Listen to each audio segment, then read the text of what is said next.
points to onboarding. And the last one was really creating value quickly. Yeah. And the piece is that I've seen softwares, and one of the challenges is you sign up and then, based off of the feature set and what the software does, you don't really realize value until you're utilizing it for a while or a couple weeks in. Yeah. And so one of the things you can do is really look at the feature set and the tactics to understand, is there a way that you can take even little pieces and move some of the value up so that as soon as they're in it, they're feeling like, okay, I'm getting something out of this, rather than it being a longer period of time. So those are some of the main factors that we look at. How would you,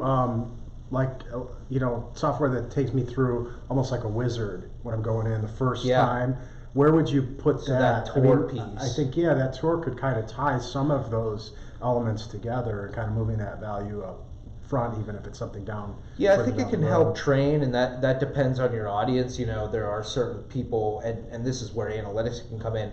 I tend to see those tours and shut them off because I want to just go explore myself. Yeah. But there's probably other personality types that like to go through that and see button by button, how something works. But it at least creates that safety net that as soon as someone logs in, they have the option of slowly walking through the interface to understand where things are at. Mm-hmm. And so again, for me, it's really, that kind of ties onto the usability piece. We want to develop and design the software in a way that's very intuitive. That's why you look at a lot of softwares, and there's not a ton of variation from best practices. Navigation is either at the top or it's on the left-hand side. Your user account is up in the top right-hand corner. Yep. You're talking about lists, and they typically have a button. All of these things are best practices, but you really want to make sure that the usability is very good. And I see it as like, entering into a new software is like going to a new city. I don't know where to go. And the last thing that you want to do is have different signposts, like stop signs are blue instead of red. And those universals. Exactly. Universal. Yeah. And then that, our Google Maps, our GPS is really that tour that we talked about. It's something to help show the way. And I may use it. It just depends whether I'm the type to go to the city and walk around. But I hope that you've built the city in a way that I understand how it works, But then the other piece is, if I need additional help, that I've got that map that can really help show me around as well. Yeah, so that makes a lot of sense. Yeah, that's a good way of putting it, right? You see the big buildings, that's downtown, right? Those type of little cues that, and they're everywhere. And if you think about it, and imagine again, I know that when we're dealing with software, it's different than designing a city, that there's already best practices and there's these things. But as software developers, we sometimes, might want to be creative or feel like we're doing something different. And the truth is, what we want to do is look at what's already being done in the marketplace and follow that. Creative could be confusing. Well, yeah, imagine going to a city where all the signs are different colors, or, the sidewalks are all flat with the road. You know what I mean? I'd be very confused of like, okay, all the differences is a line instead of it being up 3 inches. Sounds dangerous. But you go into this city, and if all these little things, like you said, buildings, the way doors are, the signs, if it's different, I'm going to have a horrible time walking around, and I'm going to walk away from that city saying, I never want to go back there because it was so hard to find what I did. It was a little bit dangerous, all these things. And so when we're building our software, we really want to think about those best practices, look at other successful platforms, mirror some of the things that they're doing. And again, just make sure that any decision that we make and how we lay out and design the platform matches with something that's intuitive to what someone can figure out and understand without being explained. We were kind of talking about this yesterday. We were talking with a client that's kind of an early stage of product development, and you pulled up a number of different sites, right? And platforms. And what was really crazy is we know that there's the universals, but I was watching very closely, and there were so many elements that were almost identical of many of the different platforms that you pulled up. So really, I think, and that's why I mentioned the creativity, we might want to get creative, but we don't want to confuse users. 100%. People like familiarity. That's what we feel comfortable with. That's allows us to be, navigate easily and whatnot. So, well, and one of the hardest things that we can do, and we see this in design and usability all the time in our business, whether it's with a website, it's with an intranet, it's with a software platform, is really that it's hard to step back and think of something from the standpoint of someone brand new with fresh eyes. Yeah. And that's something that I personally have tried to train myself to do is, especially when we're building a website or something like that, you're going through this process where you're going through wireframing and design and then development. And so you understand everything so that when you look at it, it's naturally intuitive because you've already been through it. But what you really need to do to be, I think, successful is put yourself in the mind frame of, I don't know any of that stuff. All of this is brand new to me. And I really have to look at this from a perspective of someone that has no knowledge. Zero. That ideal prospect that you're probably targeting, right? You're marketing, you're running towards them. Once you get them in the door, what do you show that person, not someone that has my experience or yours, but that person. And it's hard to remove that bias, but it's something you can at least either train yourself to do, or at least in the process have a moment where you all step back and say, all right, guys, let's look at this from a perspective of someone that doesn't have all our background on it and just try and poke holes in it. Because I'd rather have some of that negativity and poke holes than provide something that's not going to work or be intuitive. So my thought goes to like beta testers, right? So I think something that you can do very tangible is beta test the actual onboarding experience, right? And all those points that you listed that are part of, that make up onboarding, make sure you're getting a ton of feedback and understanding what those initial users, in addition to you and your team, but what the feedback that you're getting. And we'll talk about analytics in a future principle, but the other piece is really looking at the data. There's some great tools out there that can show you, based off of sign up, how many people are coming back week after week. And so I've seen with softwares where, in the first week, because it's new, 90% of the users come back at least once after they sign up. Yeah. But second week it drops down to 25%. You've got a huge issue there if your rates of return of new users are dropping over the weeks to something really low. And so data can show you very fast, is there something wrong with my initial period that I'm working with people?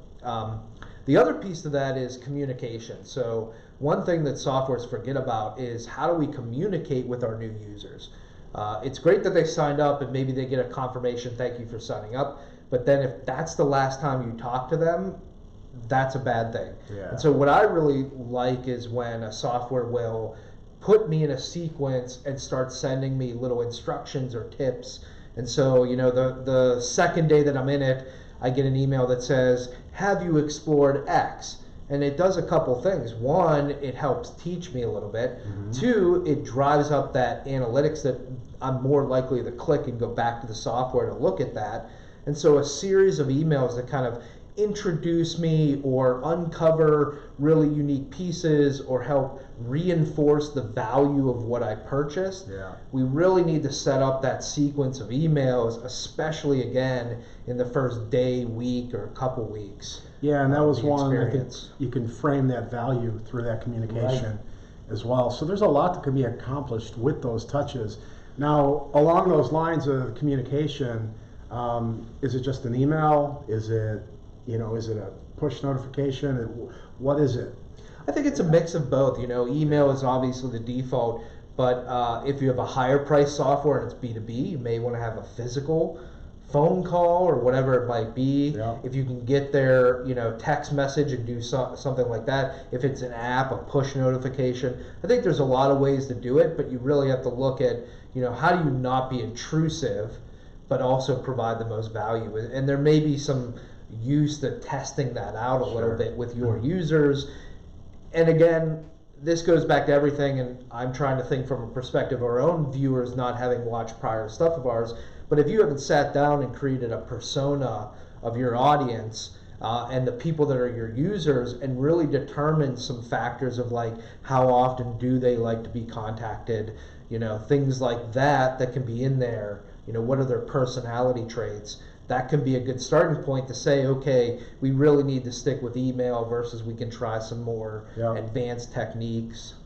There's definitely some things to do. Yeah, and I think the point on the communication is you need to figure out who your users are, how they like to be communicated to. Right. And there's probably going to be multiple different channels, but you don't want to overdo it, because the last thing you want to do is bombard them and turn them off with your communication during that onboarding period. Mm-hmm. And then really, one of the other points we talked about was support, and that kind of mixes with, having technical documentation, someone that they can email or call. Again, in those first couple weeks, making sure that it's easy for them to find information or reach out to somebody can be really important. Live chat within a software has become a big trend. Mainly because we want to make it as easy as possible, especially in that early time frame. Going back to universals, right? I think that's something that people are coming to expect, right? Even if it's like a chatbot or something, but people want it. They're looking in the bottom right-hand corner of that screen to enter something in, and so even if you don't have someone live there, you might want to consider having that, because so many softwares and apps and sites have that. Yeah, the chatbot can be great because, if you have a library of documentation and someone puts in, hey, I'm having an issue with X, it can automatically go into that library and pull out an article for them. Yeah. And so there's definitely some tools that can be used. But I think the key comes back to, we're talking about user retention. And really this principle comes back to that first impression, whether it's the first time that they log in, the first week that they use the software, if it's a larger term, like more integrated software to a business, maybe it's the first month or 2 months, but we really have to make sure that initial period that they are going to be using it meets a lot of criteria, because it really does set the precedent for the rest of the relationship. And if the next time that they renew, whether it's in a month or in a year or however it works, we want to keep them, that onboarding process, that initial first impression is just so important. And that's what we're about. Yep. No, so onboarding is a big deal. And again, once we have our guidebook ready to go, the principles will be listed out there, so that'll be more resource and reference. And if you're watching this, if it's a replay, it might already be there, so look for the link. Right. What are we talking about next week? So next week we are talking about, let's take a look here, building a sticky product. So this is another good one of really understanding how do you create a product that is sticky and keeps people there. Obviously that ties in huge to retention, but there's some very specific thought processes and approaches that you can take to making the software more sticky. Yeah, and this is just kind of a obviously really important topic, but a progression from the onboarding. Yeah. Because I'm thinking about some of the things in onboarding, and that's so important, how we keep people coming back. But we're going to dive in more when we talk next week. Yeah, we'll talk about stickiness. We're going to be talking about analytics. We'll get a little bit more in depth on support. There's, again, 10 principles that we're going to be going through, and I think that just like onboarding, there's some nuggets that you can pull out and make some simple changes to your software to improve retention.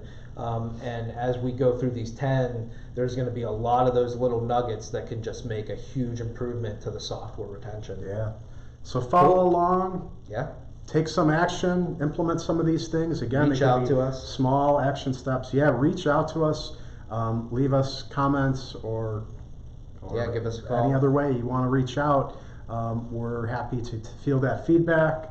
And we'll be back next week to talk about keeping that product sticky. Yeah, people coming back. Awesome. All right. Thanks, everybody. Have a great day. Take care. Bye.